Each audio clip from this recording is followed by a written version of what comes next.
Welcome to the Bourbon Van. I'm Phil, and everything has gone completely sideways.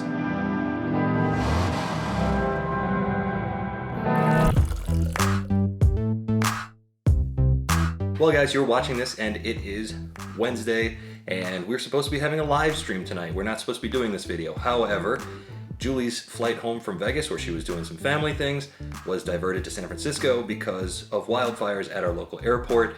She can't get home at all, anywhere within reason anyways, until the 2nd of July. So she's going to be flying into another town tomorrow. I'm going to be driving to pick her up, during which time we were supposed to be doing our live stream. So live stream tonight is canceled. Julie said, you can't leave him with nothing. Do something. So I'm sorry she's not here. I know we're gonna get downvotes just because her lovely face is not parked right here, keeping you entertained while I'm droning on. I pulled a bottle off the shelf that we haven't really talked about, that I think is pretty good, and I'm excited to share it with you guys. So let's get right to it. This is gonna be a mini chat, by the way. If I look disheveled and greasy and gross, it was 110 degrees here today. We only have a single window unit for AC, and I turned it off to record this video for you guys. So if I start glistening, you know, don't be too distracted by the appearance. Let's just talk whiskey and quick review. Let's get on with it. This is Old Elk Blended Straight Bourbon Whiskey. And if you're like me, you've walked past this a lot thinking, $55 for 88 proof whiskey? Just how good can it be? And then you picked it up and you looked at it and you said, okay, that cork is really cool. Looks like the oak tree, the aged 5 years right on it. I love an age statement. And then I saw the mash and drum talking to Greg Metz, the head distiller for MGP that's now with Old Elk.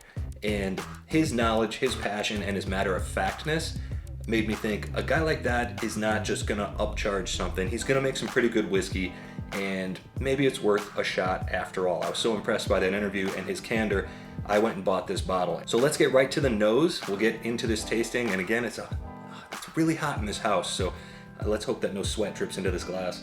So this is one of those funny situations.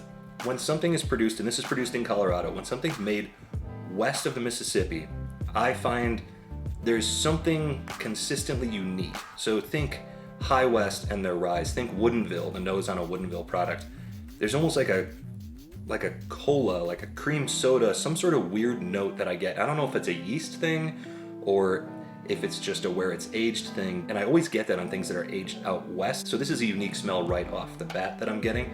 But I'm also getting some cinnamon, caramel, a little cocoa, like cocoa powder, and a really nice vanilla, like a sweet vanilla, almost like a vanilla cake frosting. The nose here, very gentle, very inviting, and I'm excited to get right to it, so let's go for a sip. Cheers. This is one of the easiest sipping whiskeys I've ever had. It is so velvety and smooth on the tongue, and I'm not talking like, oh, it's so smooth, it's so easy to drink. I don't really like that word smooth, but when I'm using smooth in this instance, I'm saying it is very smooth, the texture of it. There's something so velvety, so lovely about this. And again, the nose, more of that honest whiskey I like talking about so much. You get what you expect. You're getting the caramel, that nice vanilla, a little bit of cinnamon. And as you sit with it a little longer, you notice that's not all you're getting. There's some nice maple syrup there, which is probably my favorite note here. And on the very tail end, you get a little bit of peppermint, a nice sweet peppermint finish. And that's not the finish, that's just the sip. As it goes through your mouth, into your throat, you get different flavors all along. There's a lot of complexity here. And just like I said previously about Michter's rye, I was afraid to spend $46 for something that was so low proof.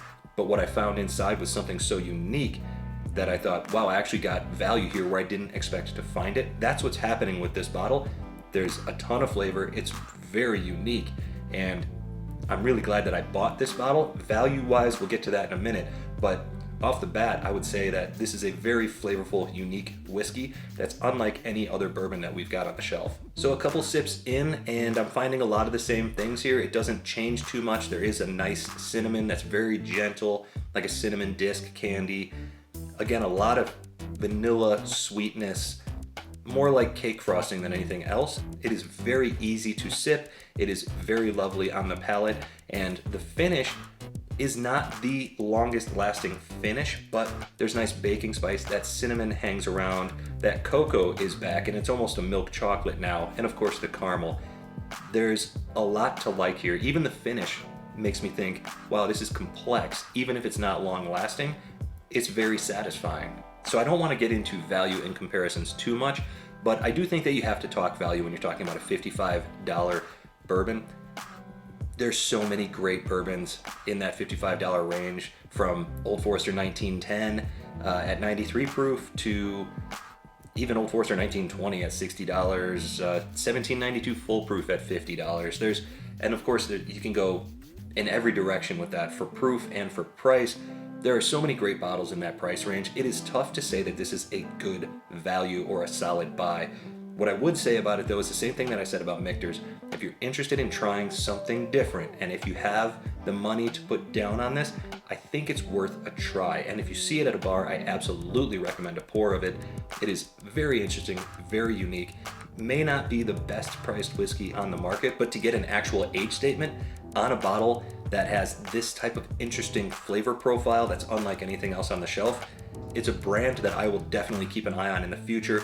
I look forward to trying stronger versions of their whiskey and also longer aged versions of their whiskey, because if it's this good after 5 years, I imagine it's going to be even better down the road.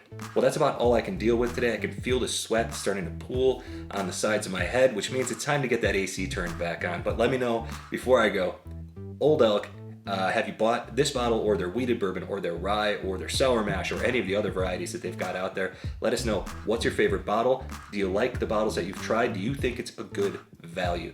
Join us on Patreon for exclusive live streams, bonus content, and merchandise. Check us out on Instagram at The Bourbon Van.